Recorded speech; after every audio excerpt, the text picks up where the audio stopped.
हिंदी भाई जल सिंह सर की ऑनलाइन क्लास में आप सभी का स्वागत है। कल हमने निराला द्वारा रचित लंबी कविता राम की शक्ति पूजा के कुछ पदों की व्याख्या की थी, जो उनके अनामिका काव्य संग्रह में क्या बताओ संग्रहित हैं।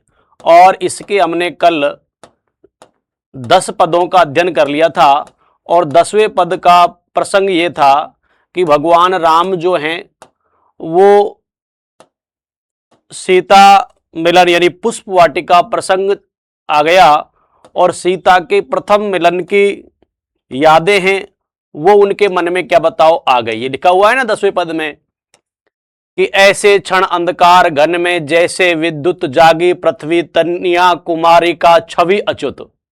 यानी पृथ्वी तनिया किसे कहा है? सीता को। किसको कहा गया है? सीता को। तो उस सीता के स्मृति में भगवान राम खोए हुए हैं। 10वां पद ये था, सिहरा तन क्षण भर भूला मन लहरा समस्त हर धनुर्भंग को पुनर्वार जो उठा हस्त।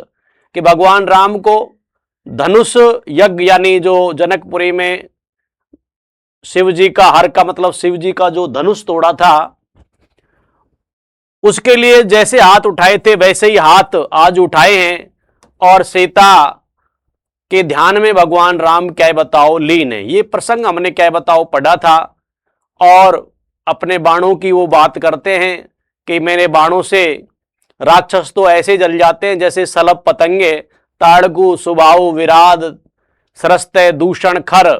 इन सब की संहार की बात यहां भगवान राम के मन में आई, लेकिन फिर देखी भीमा मूर्ति आज रण देखी। यानी यहां किसके बारे में कह रहा है? रावण के बारे में। हाँ, और उस रावण के पास भीमा का मतलब यह है कि महाशक्ति काली के मूर्ति जैसे आज उन्होंने रण में देखी हो, जो सारे आकाश को अपने प्रकाश के सामने क्या बताओ ढके हुए थी। तो यहां तक हमने 10 पद पढ़ लिए थे। 11वां पद हमें इसकी व्याख्या करनी है कि लख शंकाकुल हो गए अतुल बल शेष शयन खिंच गए दृगों में सीता के राम में नयन। फिर सुना हंस रहा 28 रावण क्या बताओ खलखल भावित नैनों से सजल गिरे दो मुक्ता दल बैठे मारुति देखते राम चरणारविंद युग अस्ति नास्ति के एक रूप गुण गण अनिंद।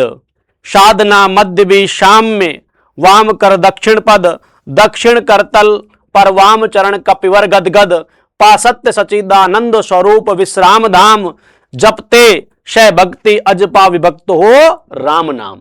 तो इस पद की हमें व्याख्या करनी है। तो यानी लख शंकाकुल हो गए अतुल बल शेष शयन। इस प्रकार उस रावण के वीरता, उस रावण रूपी शक्ति को देखकर भगवान के जो भगवान राम है वो कैसे हो गए? शंका से आकुल हो गए। यानी उनके मन में क्या आई बताओ? शंका आई। शंका से क्या हो गए? व्याकुल हो गए। अतुल बल शेष शयन यानी वो अतुल बलशाली भगवान जो क्या बताओ शेष नाग के फन पर क्या बताओ शयन करने वाले। तो अतुल बल शेष शयन का मतलब क्या हो गया कि अतुल शक्ति बल वाले, और शेष का मतलब है शेष नाग पर शयन करने वाले भगवान राम। यानी शेष शयन का मतलब क्या है? यहां शेष नाग पर शयन करने वाले भगवान क्या? राम। आज युद्ध में रावण के पराक्रम को देखकर क्या बताओ शंकाकुल हो गए। खिंच गए दृगों में सीता के राम में नयन। और यानी भगवान राम के नेत्रों में चित्र आ गया सीता के राम में नयन। यानी सीता के जो नेत्र थे उनमें किसकी छवि थे? राम की। तो भगवान राम के नेत्रों में सीता के राम में नेत्रों की छवि क्या बताओ आ गई। फिर सुना हंस रहा 28 रावण खलखल। फिर वो क्या देखता है कि युद्ध भूमि में हंस रहा है बड़ी तेज आवाज से। कौन?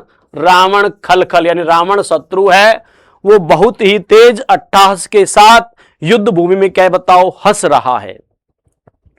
भावित नैनों से सजल गिरे दो मुक्ता दल। फिर भगवान राम के भाव में भरे हुए जो उनके सजल नेत्र थे, यानी भगवान राम के नेत्र कैसे थे? दुख के भावों से भरे हुए नेत्रों में जो सजल गिरे दो मुक्ता दल। इसका मतलब मुक्ता का मतलब होता है मोतियों का दल, अर्थात दो आंसू गिरे, आंसुओं की दो बूंद गिरी, जिसे क्या कहा है बताओ, मुक्तादल कहा गया, यानी मोतियों का समूह कहा गया है। तो भगवान राम के, ठीक है, और उस भाव में भरे नैनों से उस समय दो आंसू नीचे गिर गए। तो यहां मुक्तादल का अर्थ किससे होगा बताओ? हां, राम के आंसुओं से पूछा जाएगा। भावित नैनों से सजल गिरे दो मुक्तादल, या मुक्तादल से अर्थ है मोतियों का समूह, ठीक है। और भी आपको ऑप्शन मिल जाएंगे। तो मुक्तादल का अर्थ यहां किससे बताओ? भगवान राम के क्या बताओ? आंसुओं की बूंदों से है, जो मोतियों के समान थे। किसके समान थे? मोतियों के समान। बैठे मारुति देखते राम चरणारविंद, और भगवान राम के चरणों में कौन बैठे हुए थे? मारुति। मारुति का मतलब कौन है? हनुमान जी। कौन? हनुमान जी। देखते राम चरणारविंद, और वो राम के क्या बताओ? अरविंद रूपी चरणों को। तो चरणारविंद में कौन सा अलंकार है? रूपक। कौन सा अलंकार है? रूपक। कि चरण रूपी क्या बताओ? अरविंद, यानी अरविंद का मतलब क्या होता है? कमल। कमल रूपी चरणों को वो क्या बताओ? देख रहे थे। कौन? मारुति। कौन? हनुमान।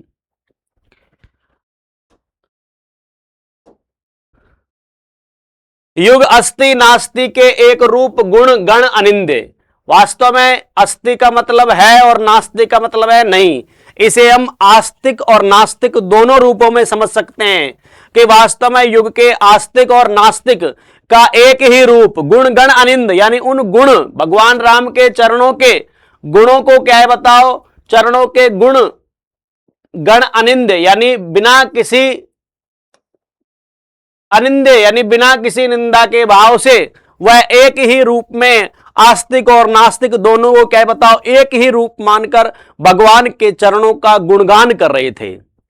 साधना मध्य भी साम्य वाम कर दक्षिण पद, यानी भगवान जो हनुमान जी हैं वो साधना के मध्य में भी साम्यता यानी समानता लिए हुए थे। वाम कर दक्षिण पद कहने का मतलब है कि हनुमान जी का जो वाम यानी बायां हाथ था वो भगवान राम के कहा था बताओ? दक्षिण पद पर। यानी हनुमान जी का जो वाम कर, जो बायां हाथ है, वो किस पर था? राम के दक्षिण पद पर। दक्षिण करतल, और जो हनुमान जी का दाहिना हाथ था उसके कर हाथ की जो हथेली थी उस पर भगवान राम का क्या था बताओ? वामचरण। तो वामचरण किसका है? राम का। और दक्षिण कर किसका है? हनुमान जी का।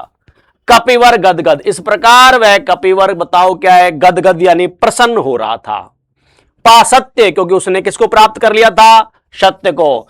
सचिदानंद स्वरूप, यानी सत्य प्लस चित्त प्लस क्या? आनंद, यानी भगवान राम का वह रूप कैसा था बताओ? सचिदानंद रूप था, यानी जो वास्तव में सच्चे हृदय को क्या बताओ? आनंद देने वाला। विश्राम धाम, जहां हर आत्मा को क्या बताओ? विश्राम मिलता है। तो भगवान राम के चरणों को विश्राम का क्या बताओ? धाम बताया, कि जहां आत्मा को जाकर उस स्वरूप, उस आनंद स्वरूप को प्राप्त करने पर क्या मिलता है बताओ? विश्राम मिलता है। तो उसे विश्राम धाम कहा है। जपते से भक्ति अजपा विभक्त हो राम नाम, यानी भगवान हनुमान जी जप रहे थे भक्ति। कौन सी भक्ति? अजपा भक्ति। कौन से? अजपा। ये अजपा भक्ति का मतलब ये होता है बिना किसी नाम स्मरण के या बिना क्या बताओ? माला के फेरे हुए मन ही मन में और भगवान के नाम का स्मरण करना क्या कहलाता है बताओ? अजपा भक्ति कहलाती है। कौन सी? अजपा। तो हनुमान जी उस समय भगवान राम के नाम का गुणगान मन ही मन में कर रहे थे। विभक्त हो राम नाम, यानी वास्तव में वो क्या है बताओ? द्वैत रूप में राम नाम का क्या बताओ? गुणगान कर रहे थे। विभक्त का मतलब है अद्वैत रूप में, ठीक है। और राम का क्या कर रहे थे बताओ? गुणगान। तो यहां अजपा का मतलब, अजपा क्या होती है बताओ? भक्ति होती है। अजपा का मतलब, अजपा भक्ति एक ऐसी भक्ति होती है जहां बिना मुख से उच्चारण या बिना माला के फेरे हुए मन ही मन से क्या बताओ? प्रभु का स्मरण करना क्या कहलाता है? अजपा। विभक्त हो राम नाम, और इस प्रकार विभक्त आ गया, ठीक है, यानी द्वैत भाव से विभक्त आ गया। तो कौन से भाव से? द्वैत भाव से राम के नाम का क्या कर रहे थे बताओ? स्मरण कर रहे थे। तो ये 10वां पद है जिसमें हनुमान जी के स्थिति को बताया कि वो किस तरह भगवान राम के क्या बताओ? चरणों का गुणगान कर रहे थे। युग चरणों पर आ पड़े अस्तु वे अश्रु युगल, देखा कपि ने चमके नभ में जो तारा दल, ये नहीं चरण राम के बने श्यामा के शुभ, सोहत मध्य में हीरक युग या दो कौस्तुभ, टूटा वह तार ध्यान का स्थिर मन हुआ विकिल, संदिग्ध भाव की उठी दृष्टि देखा अविकल, बैठे वे वही कमल लोचन पर सजल नयन,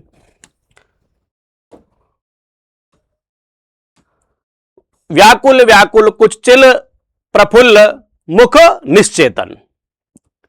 तो यानी यहां भगवान राम के जो आंसू गिरे, तो उन आंसुओं को क्या बताओ हनुमान जी देखते हैं, तो हनुमान जी के ऊपर उसका किस प्रकार प्रभाव पड़ा उसका वर्णन इस पद्यांश में किया गया है। तो युग चरणों पर आ पड़े अस्तु वे अश्रु युगल, यानी भगवान राम के वे आंसू उनके चरणों पर आकर गिरे। कहां के गिरे? चरणों पर आकर गिरे। अस्तु वे अश्रु युगल, यानी वो दो आंसू की बूंदें गिरी थी ना, पिछले हमने पढ़ा था, दो मुक्तादल कहा था उनको। क्या कहा था? मुक्तादल। तो दोनों अश्रु युगल कहां? भगवान राम के चरणों पर आ पड़े। देखा कपि ने, कपि का मतलब कौन है? हनुमान जी ने देखा। चमके नभ में जो तारा दल, वो ऐसे चमक रहे थे जैसे आकाश में ताराओं का समूह चमकता है। चमके आकाश में जो तारा दल, यानी वो ऐसे चमक रहे थे जैसे आकाश में क्या बताओ तारादल चमकता है। तो यह कौन सा अलंकार हो जाएगा? उपमा अलंकार। ठीक है, तारादल से उनके क्या कर दे बताओ? तुलना। ये नहीं चरण राम के बने श्यामा के शुभ, कि ये चरण राम के नहीं है, ये तो किसके बताओ? महाशक्ति काली के चरण हैं। श्यामा का मतलब यह किससे बताओ? महाकाली। यानी हनुमान जी को ऐसा लगा कि ये चरण राम के नहीं बल्कि क्या बताओ? महाशक्ति श्यामा के हैं। यानी महाशक्ति श्यामा का मतलब क्या होगा? महाकाली के। सोहत मध्य में हीरक युग या दो कुस्तुभ, और ऐसे शोभा पा रहे हैं जैसे उन चरणों के बीच में हीरा, यानी हीरे हो या फिर कौस्तुभ मणि हो। यानी वो दो आंसू उन चरणों पर ऐसे शोभा पा रहे हैं कि जैसे हीरो का समूह, यानी माता के चरणों में क्या बताओ? हीरक, हीरो का समूह, या फिर क्या बताओ एक कौस्तुभ नाम की क्या होती है बताओ? मणि, या दो कौस्तुभ मणि हो। ऐसा सौंदर्य उन चरणों के बीच में उन आंसुओं का दिखाई दे रहा था। टूटा वह तार ध्यान का, यानी हनुमान जी है वो भगवान राम की क्या बताओ? भक्ति में ध्यान मग्न थे। अब उनका ध्यान क्या है बताओ? टूट गया। स्थिर मन हुआ विकल, यानी अभी तक तो ध्यान में उनका मन क्या था बताओ? स्थिर। अब वह मन कैसा हो गया बताओ? विकल। कैसा हो गया? विकल। संदिग्ध भाव की उठी दृष्टि देखा है विकल, और उन्हें कुछ संदेह हुआ। संदिग्ध भाव की उठी और संदेह के भाव से उनकी दृष्टि ऊपर उठी, देखा अविकल। ठीक है, आगे क्या कहता है? देखा अविकल, बैठे वे वही कमल लोचन। तो क्या देखते हैं कि भगवान राम क्या बताओ? अविकल हैं, बैठे वही कमल लोचन, अर्थात कमल के समान नेत्रों वाले। कौन? भगवान राम क्या बताओ? वहीं बैठे हुए हैं। वो सोच रहे थे कि ये तो महाकाली के चरण है, राम के नहीं, लेकिन उन्होंने देखा कि वो तो राम के ही चरण है और भगवान राम क्या बताओ? वहीं बैठे हुए हैं। पर सजल नयन, तो परंतु उनके जो नेत्र हैं वो कैसे हैं? सजल। तो सजल नेत्र यहां किसके बताए? भगवान राम के। यानी हनुमान जी क्या देखते हैं कि कमल नयन बैठे तो वही हैं, पर उनके जो नेत्र हैं वो कैसे हैं बताओ? सजल। सजल का मतलब है कि नेत्रों में आंसू हैं। सजल नयन का मतलब यहां क्या है? कि उनकी नेत्रों में क्या है बताओ? आंसू हैं। व्याकुल व्याकुल कुछ चिर प्रफुल्ल मुख निश्चेतन, अर्थात हमेशा जो चेहरा, जो मुख हमेशा प्रसन्न रहता था, आज वे क्या बताओ? व्याकुल है। तो चिर प्रफुल्ल मुख, यानी भगवान राम का चेहरा यानी मुख जो है वो हमेशा क्या रहता था बताओ? प्रसन्न रहता था, लेकिन आज क्या है? कुछ व्याकुल व्याकुल सा है। और निश्चेतन है कि उस पर चेतना नहीं है, यानी चेतना निश्चेतन है, यानी चिंता में वो डूबे हुए हैं। ठीक है, तो कहने का मतलब है कि हनुमान जी देखते हैं कि कमल लोचन भगवान राम वही बैठे हुए, परंतु उनके नेत्र कैसे बताओ? सजल हैं। व्याकुल व्याकुल कुछ चिर प्रफुल्ल मुख निश्चेतन, यानी जो हमेशा प्रसन्न रहने वाला जो मुख है वो आज व्याकुल सा है और वो निश्चेतन यानी बिना चेतना के है। अगला पद देखेंगे, ये अश्रु राम के आते ही मन में विचार, उद्वेल हो उठा शक्ति खेल सागर अपार, हो श्वसित पवन 49 पिता पक्ष से तुमुल, एकत्र वक्ष पर बहा वाष्प का उड़ा अतुल, शत घूर्णाव्रत तरंग भंग उठते पहाड़, जल राशि राशि जल पर चढ़ता खाता पछाड़, तोड़ता बंद प्रतिशंद धरा हो स्फीत वक्ष, दिग्विजय अर्थ प्रतिपल समर्थ बढ़ता समक्ष, सतवायु वेग बल डुबो अटल में देश भाव, जल राशि विपुल मत मिला अनिल में महाराव।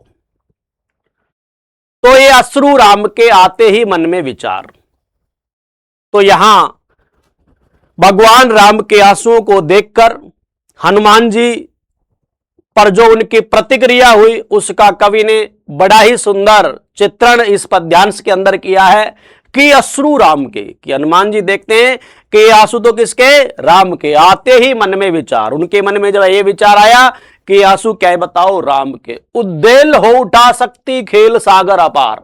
तो जिस तरह सागर उमड़ता है, क्या उमड़ता है, सागर के समान हनुमान जी है वो उद्वेलित हो टूटे, यानी सागर अपार, कि जैसे एक अपार भयंकर सागर है, ठीक है, वो उमड़ता है, उसी प्रकार भगवान यानी जो हनुमान जी है वो उद्वेलित हो गए, यानी उनके अंदर एक अपार उत्साह और एक शक्ति का समावेश हो गया और एकदम वो किसकी तरह, समुद्र की तरह क्या बताओ उमड़ पड़े। हो श्वासित पवन 49, और कहने का मतलब है कि उसी समय 49 पवनें जो प्रलयकारी होती हैं, ठीक है, वो श्वसित पवन 49, और राम का रूप इस तरह हो गया कि जैसे 49 पवन जो प्रलय मचाती हैं उसी तरह हनुमान जी हैं, उनका रूप क्या बताओ प्रलयकारी हो गया। पिता पक्ष से तुमुल, क्योंकि उनके पिता भी कौन थे, पवन, और पिता पक्ष ने उसे और अधिक क्या बताओ तीव्र बना दिया। तो तुमुल का अर्थ है किससे, तीव्रता से, क्योंकि उनके पिता कौन थे, पवन पुत्र थे हनुमान जी, तो पिता पक्ष से और उन्हें क्या बताओ अधिक सहारा मिला, इसलिए वो क्या बताओ 49 प्रलयकारी पवनों की तरह क्या बताओ उद्वेलित हो गए। एकत्र वक्ष पर बहा वाष्प को उड़ा अतुल, और जैसे समुद्र के हृदय से जो जल है वो वाष्प बनकर उड़ गया हो, यानी एकत्र वक्ष पर बहा वाष्प को उड़ा अतुल, यानी जो वास्तव में अतुल जल उस समुद्र के ऊपर होता है वह जल क्या बताओ उसके हृदय से वाष्प बनकर उड़ गया। क्या बनकर, वाष्प बनकर उड़ गया। सत घूर्णाव्रत, और कहने का मतलब है कि वो लहरें हैं वो चारों तरफ क्या बताओ घूमने लगी। तरंग भंग उठते पहाड़, और वो तरंग इस प्रकार उठती है जैसे कोई विशाल पहाड़ हो, यानी समुद्र से तरंगें कैसे उठने लगे, तरंग भंग उठते पहाड़, और समुद्र से है ना उस वायु के प्रवाह से जल की तरंगें ऐसे उठी जैसे क्या हो, पहाड़ के समान ऊंचाई लिए हुए हो।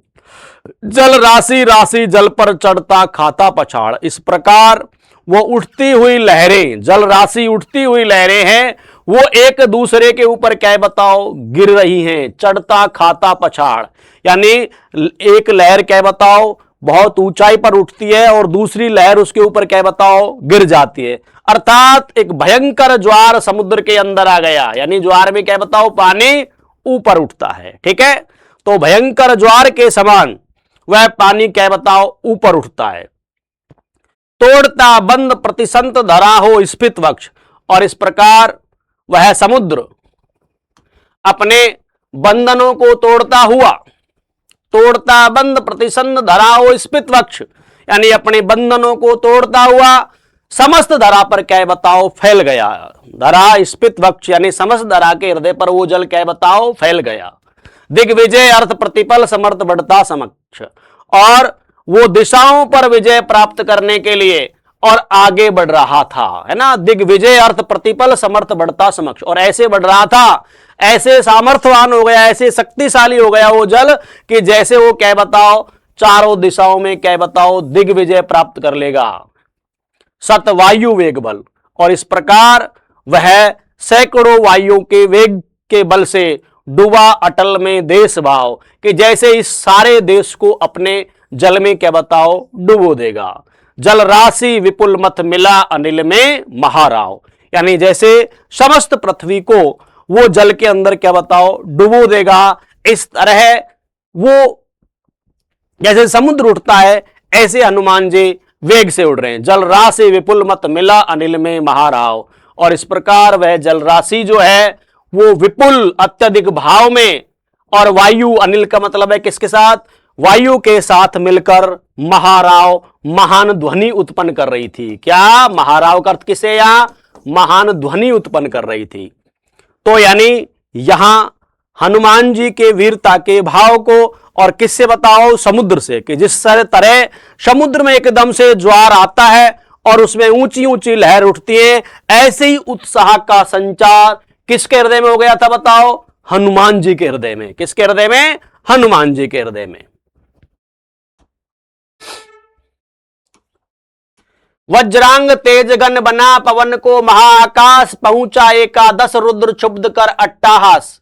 रावण महिमा श्यामा विभावरी अंधकार, यह रुद्र राम पूजन प्रताप तेज प्रसार। उस और शक्ति शिव की जो 10 स्कंद पूजित, इस और रुद्र वदन जो रघुनंदन कुंजित। करने को ग्रस्त समस्त व्योम को कपि बड़ा अटल, लख महानाश शिव अचल हुए क्षण भर चंचल। श्यामा के पत्तल भार धरण हर मंद्र स्वर। वज्रांग तेज घन बना पवन को महाकाश। वज्रांग का मतलब इस प्रकार हनुमान जी, वज्रांग का मतलब किससे बताओ, हनुमान जी से। इस प्रकार वज्रांग तेज घन बना पवन को महाकाश, के इस प्रकार वायु को आधार बनाकर और एक बादल के समान कहां पहुंच गया बताओ, महाआकाश में पहुंच गया। महाआकाश पहुंचा एकादश रुद्र क्षुब्ध, अर्थात वह 11 रुद्र, यानी हनुमान जी हैं वो क्या बताओ 11 रुद्र के अवतार माने जाते हैं। रुद्र भगवान शिव का ही रूप होता है। क्षुब्ध कर अट्टाहास, और वह आकाश में जाकर क्या बताओ अट्टाहास करता है, यानी जोर से क्या बताओ ध्वनि निकालता है। रावण महिमा श्यामा विभावरी अंधकार, और कहने का मतलब है कि रावण की महिमा महाकाले रात्रि के रूप में, जैसे रात्रि का अंधकार होता है ना, उसे रूप में आकाश में क्या बताओ छाई हुई थी। तो विभावरी का मतलब क्या होता है, रात्रि। और श्यामा यहां किसके लिए हुआ है, किसके लिए हुआ है, महाशक्ति काली के लिए। रावण महिमा यानी रावण की महिमा, कौन, शक्ति की देवी कौन बताओ, महाकाले। विभावरी अंधकार, यानी अंधकार, रात्रि में जिस तरह अंधकार फैला होता है ऐसे ही उसकी शक्ति वहां फैली हुई थी। यह रुद्र राम पूजन प्रताप तेज प्रसार, कि वास्तव में ये रुद्र है, ये जो हनुमान जी हैं ये राम के द्वारा पूजित हैं। प्रताप तेज प्रसार, इनके जो तेज का प्रताप है वो बहुत क्या है बताओ अधिक है। उस और शक्ति शिव की जो 10 स्कंद पूजित, यानी एक और तो वह शक्ति है शिव की जिसको रावण ने क्या है बताओ पूजा था, यानी रावण ने अपनी साधना से उस शिव शक्ति को, महाकाली को क्या बताओ हां प्राप्त किया था। यानी एक तरफ तो कौन, महाशक्ति काली थी, और इस और रुद्रवदन, और दूसरी तरफ क्या बताओ रुद्रवदन कौन बताओ, हनुमान जी हैं जो रघुनंदन क्या बताओ पूजित, जिसको भगवान क्या बताओ राम ने उत्पन्न किया है। करने को ग्रस्त समस्त व्योम को कपि बड़ा अटल, इस प्रकार वो कपि है, वो सारे आकाश को क्या बताओ ग्रस्त करने को, यानी सारे आकाश को समाप्त करने के लिए, कि सारा आकाश को ही मैं समाप्त कर दूंगा। व्योम कपि बड़ा अटल, अर्थात हनुमान जी उस संपूर्ण आकाश को नष्ट करना चाहते हैं, क्योंकि उन्हें ऐसा लगता है कि मैं जब संपूर्ण आकाश को ही नष्ट कर दूंगा तो उसमें फिर महाशक्ति कहां से बचेगी, ताकि मेरे राम को क्या बताओ विजय प्राप्त हो जाए। तो करने को ग्रस्त समस्त व्योम कपि बड़ा अटल, यानी वह कपि आगे बढ़ा समस्त आकाश को क्या बताओ ग्रसने के लिए। लख महानाश शिव अचल हुए क्षण भर चंचल, यानी वास्तव में इस तरह से उस आकाश का महानाश होते हुए देखते हुए जो शिव अचल हुए, यानी शिव में क्या है बताओ, चेतना आई, अचल हुए, क्षण भर चंचल, यानी अचल शिव जो है वो क्या हो गए बताओ, चंचल हो गए। यानी शिव अचल है, जो चलते नहीं है, बिल्कुल अपनी साधना में लगे हुए, वो भी क्षण भर के लिए क्या हो गए बताओ, चंचल। श्यामा के पत्तल भार धरण हर मंद स्वर, यानी जो श्यामा के दोनों पैरों को, श्यामा के पत्तलों को कौन धारण किए हुए हैं बताओ, भगवान शंकर। आपसे पूछा जाएगा कि श्यामा के पत्तल भार धारण, कि श्यामा के पैरों के भार को कौन धर रहा था, तो कौन है बताओ, शिव। तो श्यामा के पत्तल भार धरण हर मंद्र स्वर, यहां से पूछ सकता है कि मंद्र स्वर का अर्थ क्या है, ठीक है। तो यहां मंद्र जो शब्द है ये मंदर से बना है, किससे बना है, मंदर, और मंदर मानी क्या होता है, पर्वत, क्या होता है, पर्वत, हाँ, मंदिर नहीं मंदर, अर्थात भार धरण हर मंद्र स्वर। फिर भगवान, हर का मतलब है क्या बताओ, शिव, हर का मतलब यहां कौन है बताओ, शिव, यानी शिव है, उसने श्यामा के पत्तलों का, यानी श्यामा किसे कहेंगे हम, महाकाली के पत्तलों को अपने क्या है बताओ ऊपर धारण करे हुए थे, और फिर वो पर्वत के समान, ठीक है, किसके समान, पर्वत के समान उच्च स्वर में, तीव्र स्वर में बोले, ये भी लगा सकते हो तीव्र स्वर, लेकिन हां तीव्र स्वर में बोले। तो ये आपको याद रखना है कि मंदर का मतलब या किसे बताओ, मंदर, और मंदर का मतलब क्या हो गया, पर्वत, कि पर्वत के समान विशाल वाणी से वो बोले। वो क्या बोले, वो हम अगले पद्यांश में पढ़ेंगे।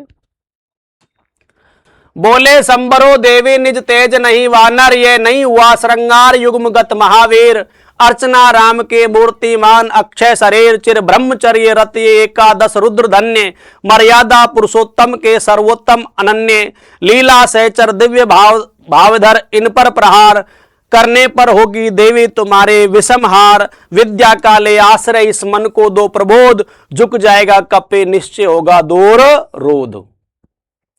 तो यहां भगवान शंकर जो हैं वो महाशक्ति से कहते हैं, ठीक है, कि ये हनुमान जी है, यानी यहां भगवान शंकर ने जो महाशक्ति को कुछ उपदेश दिया है उसी का इसमें चित्रण किया गया है। कि जैसे हमने पहले कहा था कि वो तीव्र स्वर में बोले, बोले संबरो देवी, कि हे देवी, शंबरो इसका मतलब है कि आप संभालो, रोको, रुको, निज तेज नहीं वानर, कि ये कोई वानर नहीं है, ये कोई सामान्य वानर नहीं है, नहीं हुआ श्रृंगार युग्मगत महावीर, कि ये महावीर हनुमान है, इनमें कभी भी कोई श्रृंगारिक, कहने का मतलब है कि नारी विषयक कामना का, काम का भाव इनके मन में कभी नहीं आया, अर्थात ये काम वासना से क्या है, हमेशा दूर रहने वाले हैं, अतः ये परम वीर हैं। नहीं हुआ श्रृंगार युग्मगत, कि कभी भी इनके मन में काम वासना का भाव क्या नहीं आया। अर्चना राम की मूर्तिमान अक्षय शरीर, कि स्वयं भगवान राम ने अपनी अर्चना से इस मूर्तिमान अक्षय शरीर को बनाया है, ठीक है, कि अर्चना राम के मूर्तिमान अक्षय शरीर, कि वास्तव में ये हनुमान जी हैं, इनका जो शरीर है वो अक्षय है, क्योंकि स्वयं राम की अर्चना की ये क्या बताओ मूर्ति है। चिरम ब्रह्मचर्य रत, कि इन्होंने हमेशा ब्रह्मचर्य का ही पालन किया है। ये एकादश रुद्र, यानी 11 रुद्रों के क्या है बताओ बराबर इनमें शक्ति है। धन्य मर्यादा पुरुषोत्तम के सर्वोत्तम अनन्य, और धन्य है मर्यादा पुरुषोत्तम जो भगवान राम हैं, उनकी ये क्या बताओ सर्वोत्तम अनन्य लीला सहचर, कि उनकी ये सर्वोत्तम अनन्य लीला सहचर, यानी भगवान मर्यादा पुरुषोत्तम जो भी लीला करेंगे उनके सहचर ये हनुमान जी रहेंगे। अर्थात भगवान राम ने इस मूर्ति का, इसका यानी हनुमान जी हैं, उनकी मूर्ति अक्षय शरीर को अपनी साधना के द्वारा इसलिए बनाया है कि वो उनकी सभी लीलाओं में उनके क्या रहेंगे बताओ सहचर रहेंगे। दिव्य भावधर, इनके पास क्या बताओ दिव्य भाव हैं। इन पर प्रहार करने पर होगी देवी तुम्हारी विषमहार, और हे महाशक्ति काले, यदि आपने हनुमान जी पर प्रहार किया तो निश्चित ही आपकी क्या होगी बताओ हार होगी। क्या होगी? हार होगी।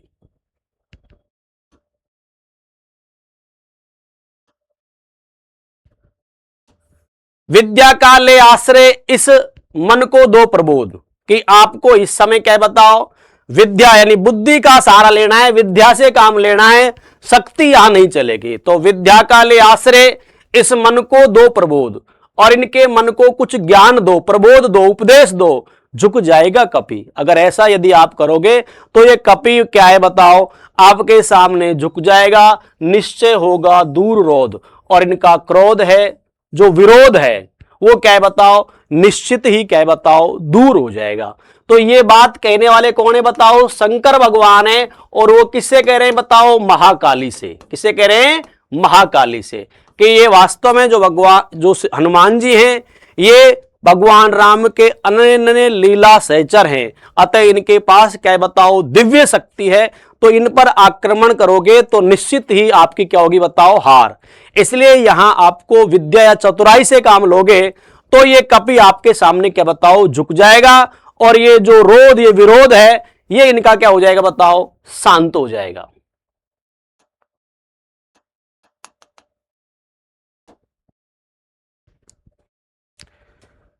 कह हुए मौन शिव पवन तने में भर विस्मय, सहसा नभ में अंजना रूप का हुआ उदय। बोली माता तुमने रवि को जब लिया निगल, तब नहीं बोधता तुम्हें रहे बालक केवल। यह वही भाव कर रहा तुम्हें व्याकुल रह रहे, ये लज्जा की बात है कि माँ रहती सहसे। यह वह आकाश है जहां वास शिव का निर्मल, पूजते जिन्हें श्री राम उसे ग्रसने को चल।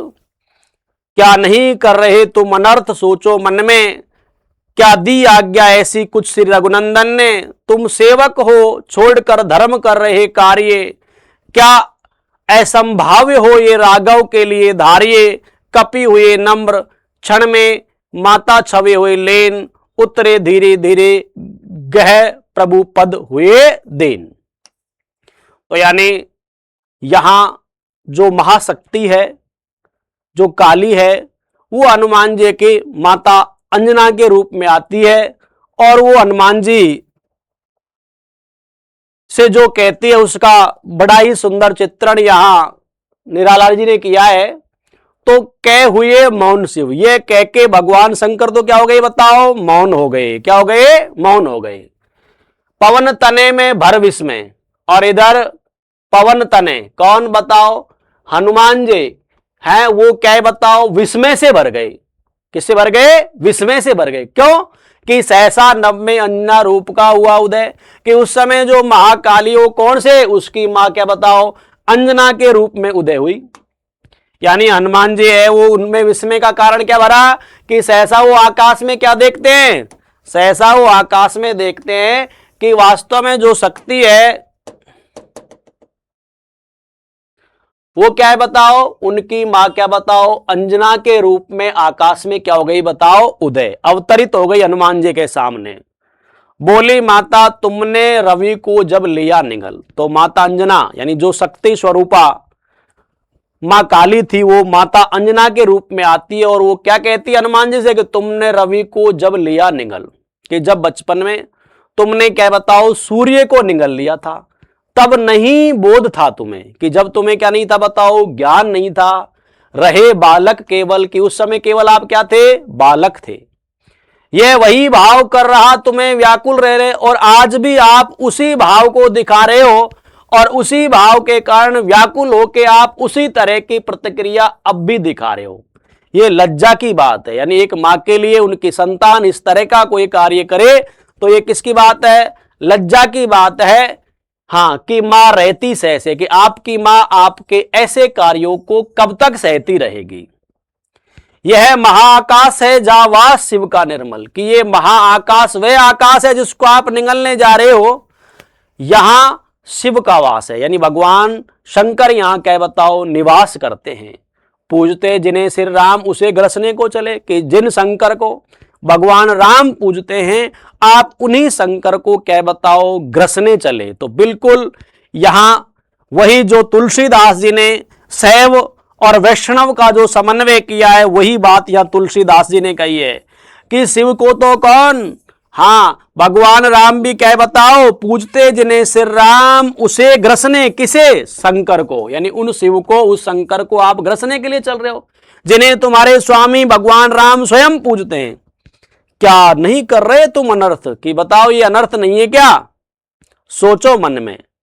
क्या दी आज्ञा ऐसी कुछ श्री रघुनंदन की? मन में सोचो। और क्या तुम्हें ये आज्ञा श्री राम ने दी है? तुम सेवक हो, कि आप तो राम के सेवक हो, छोड़कर धर्म कर रहे हो कार्य, कि आप अपना सेवक धर्म छोड़कर और अनीति का यानी जो नीति युक्त कार्य नहीं है वो कार्य आप कर रहे हो। क्या असंभाव्य हो ये राघव के लिए धार्य?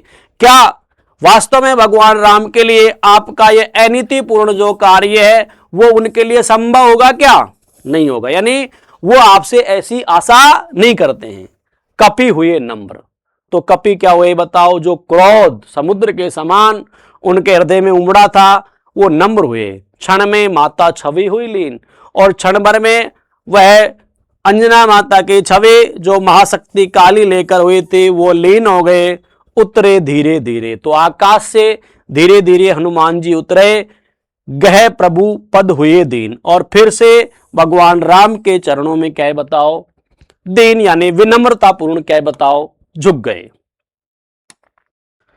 राम का विषाणन देखते हुए कुछ क्षण, हे सखा विभीषण बोले आज प्रसन्न वदन, वह नहीं देखकर जिसे समग्र वीर वानर, भल्लुक विगत श्रम हो पाते जीवन निर्जर। रघुवीर तेर सब वही तूण में है रक्षित, है वही वक्ष रण कुशल हस्त, बल वही अमित, है वही सुमित्रा नंदन मेघनाथ जीत रण, है वही भल्लपते वानरेद्र सुग्रीव प्रमण, तारव कुमार भी वही महाबल श्वेत धीर, अप्रतिबट वही एक अबुर्द सम महावीर। तो इससे पहले हमने पढ़ा था कि भगवान जो राम हैं उनके सजल नेत्र थे, आंसुओं से भरे हुए नेत्र थे। चेहरे पर क्या है कि बिल्कुल उनके मुख पर क्या बताओ? हाँ, निश्चेतनता थी। अब बीच में हमने हनुमान जी ने जब उनके आंसुओं को देखा तो उनके मन में राम के आंसू दुख को देखकर एक क्रोध उमड़ा, जिसका प्रसंग हमने देख लिया। अब फिर राम की हम उसी दशा का चित्रण करते हुए कहते हैं कि राम का विषण आनंद, यानी भगवान राम का आनंद जो है मुख है वो अभी भी क्या बताओ? मुरझाया हुआ है।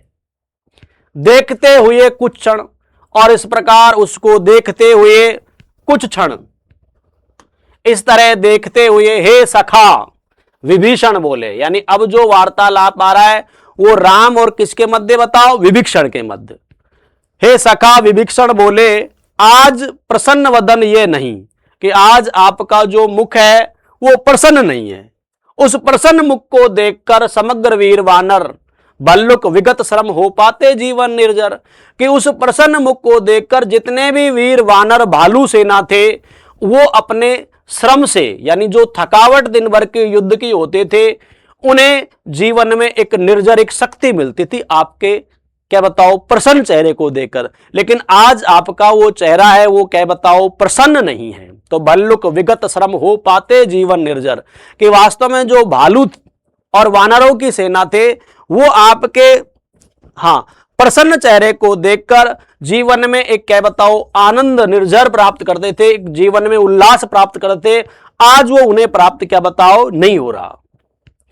रघुवीर तीर सब वही तूण में है रक्षित, और हे राम आज भी आपके तरकस में वही तीर हैं जो रोज होते थे, कुछ नहीं बदला है।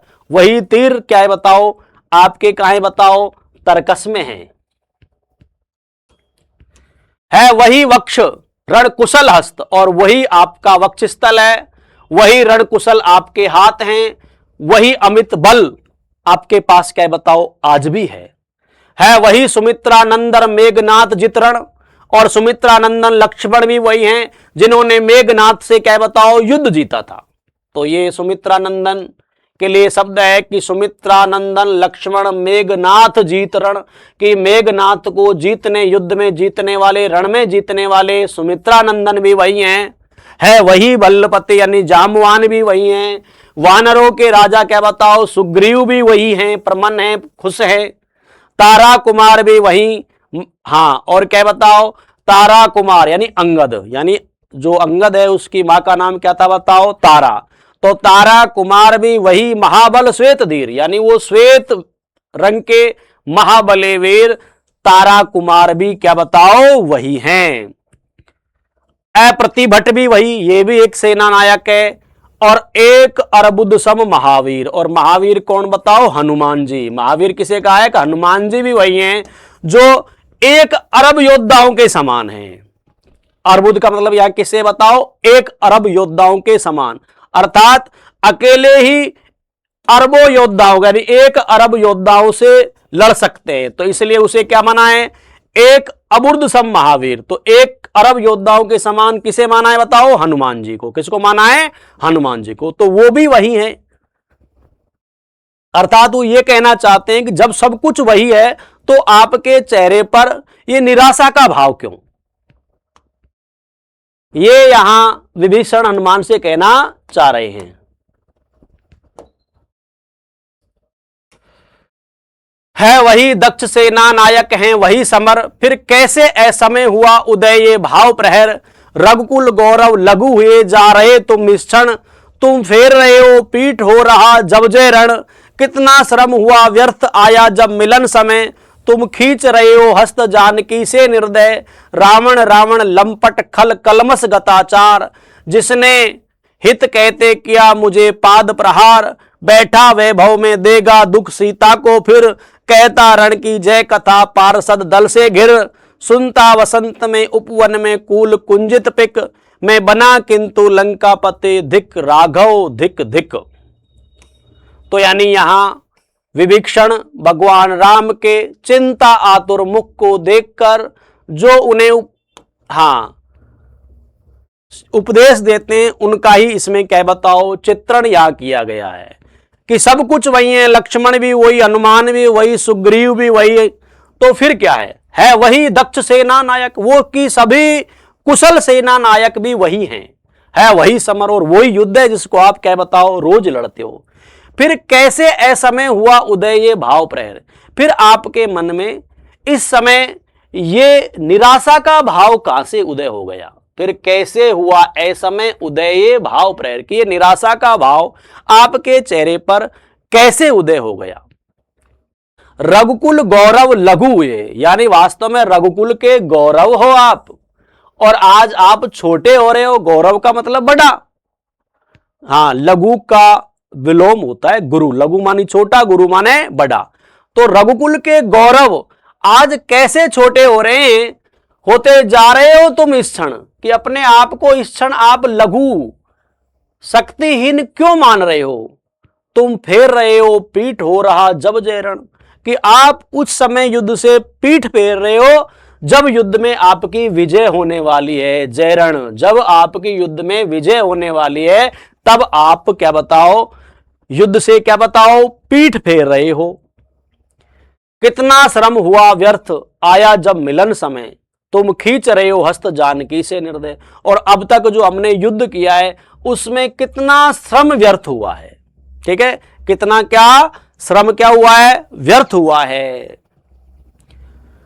आया जब मिलन समय तुम खींच रहे हो हस्त जानकी से निर्दय, यानी जब जानकी से मिलने का समय आया तो आप उस समय अपने हाथ खींच रहे हो, अर्थात जानकी से मिलने का समय आ गया तब आप उनसे मिलने के लिए क्या खींच रहे हो, हाथ खींच रहे हो। क्या खींच रहे हो, हाथ।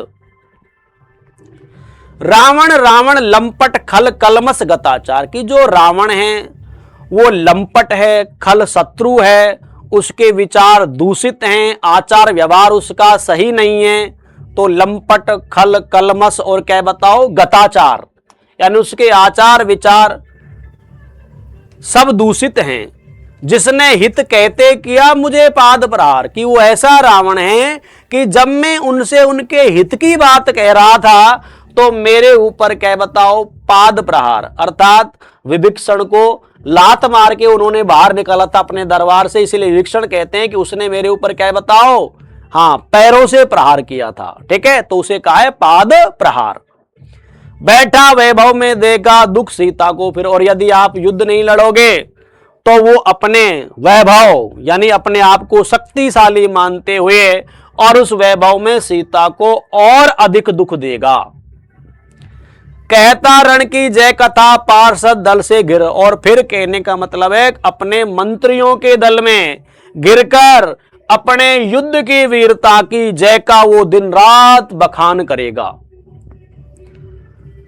सुनता वसंत उपवन में कल कुंजित पिंक, और इस प्रकार जैसे वसंत ऋतु में बाग में जो कोयल है वो अपना संगीत सुनाती है, ऐसे ही रावण अपने वीरता का क्या करेगा, बखान करेगा। मैं बना किंतु लंकापते धिक धिक राघव धिक धिक, और फिर अंत में विभीषण कहता है कि आपने मुझे वचन दिया था कि आपको लंका का क्या बताओ राजा बनाएंगे, तो कह दिया कि मैं तो लंकापति बन लिया, हे राम धिक्कार है आपको। ठीक है, यानी भगवान राम से जब विभीषण मिलने आए थे तो उन्होंने वचन दिया था कि रावण को युद्ध में परास्त करने के बाद आपको क्या बताओ लंका का राज दिया जाएगा। तो मैं बना किंतु लंकापति, के मैं तो लंकापति बन लिया, हे राघव आपको क्या बताओ धिक्कार है।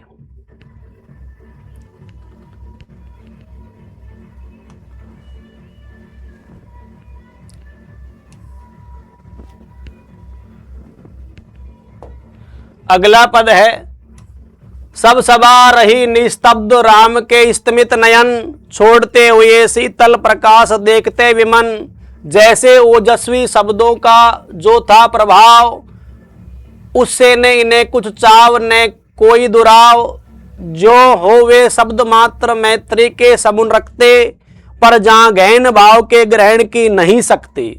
कुछ क्षण तक रहकर मौन सहज निज कोमल स्वर, बोले रघुमणि मित्रवर विजय होगी ने समर, ये नहीं रहा नरवानर का राक्षस से रण, उतरी पा